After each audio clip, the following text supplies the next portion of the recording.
Wow.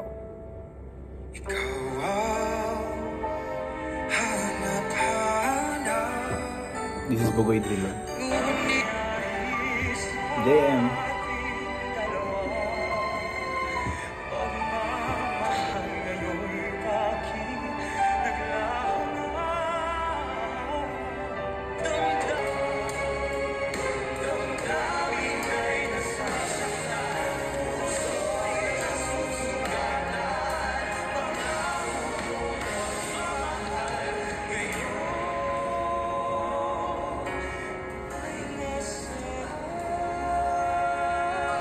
Nice blending. Ang ganda pakinggan. Talagang ito yung mga singers na alam mong dumaan ng pagkahirap-hirap sa mga challenges ng isang singing contest. So,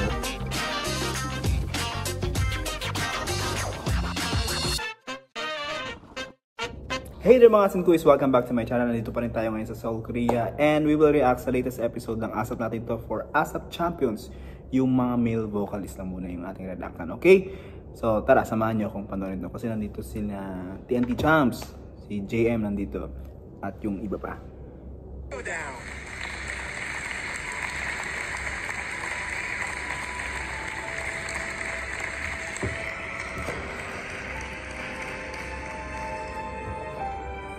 Right.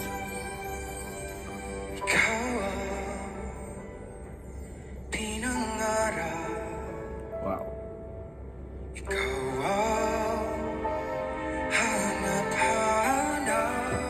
This is Bugoy Thriller.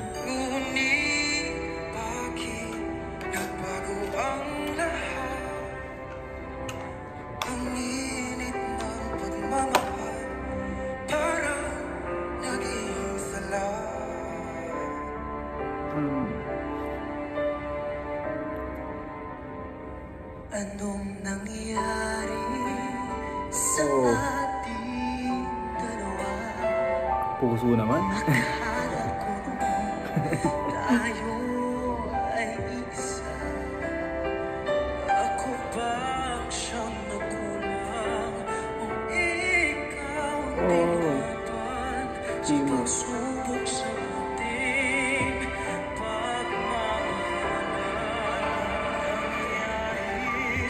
JM.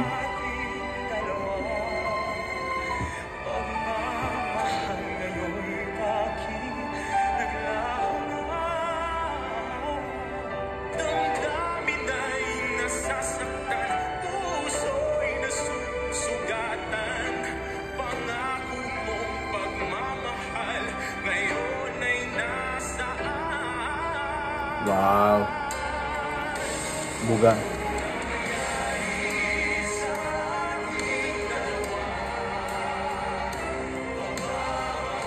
Ay, bakit?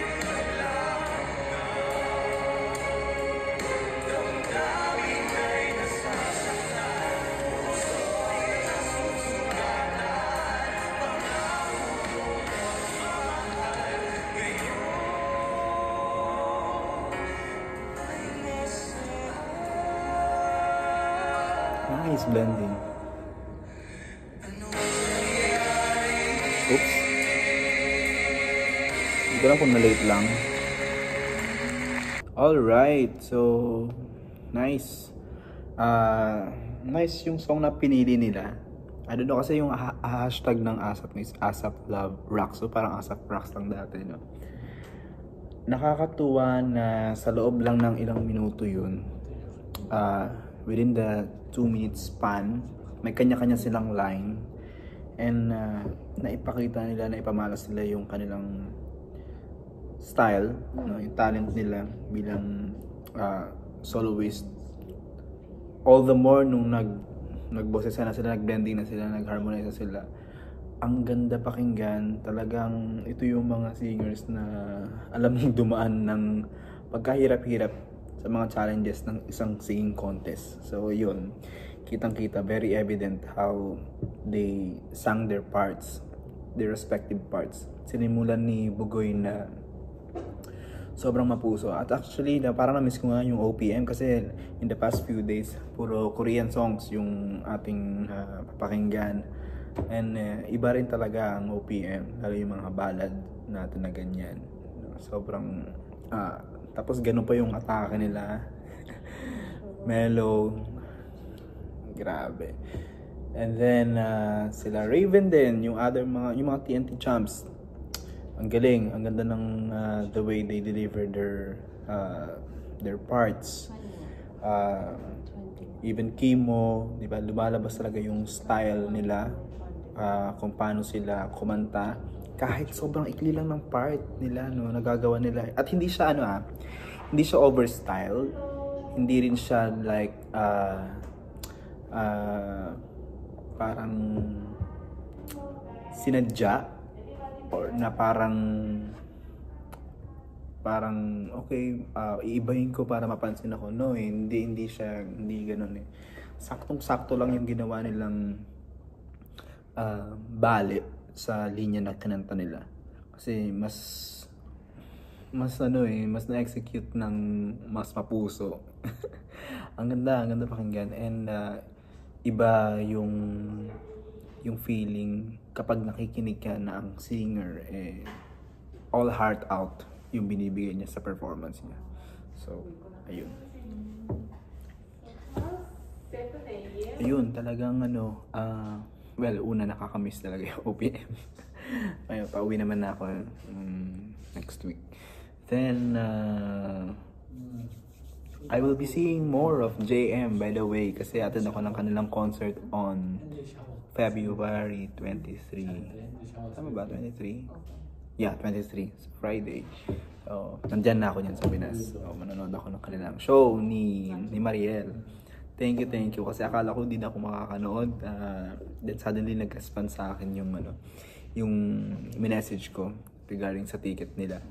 So, yan, makakanood na tayo ulit ng kanilang, kasi iba yung Jamiel eh. Ang linaw, ang ganda ng mga duets nila. Ang linis ang boses, ganyan. And ano pa, ang dahil na pwedeng explore. So, excited ako sa mga kakantayan nila ng mga bagong duets na pwede nilang ma-share pa sa atin.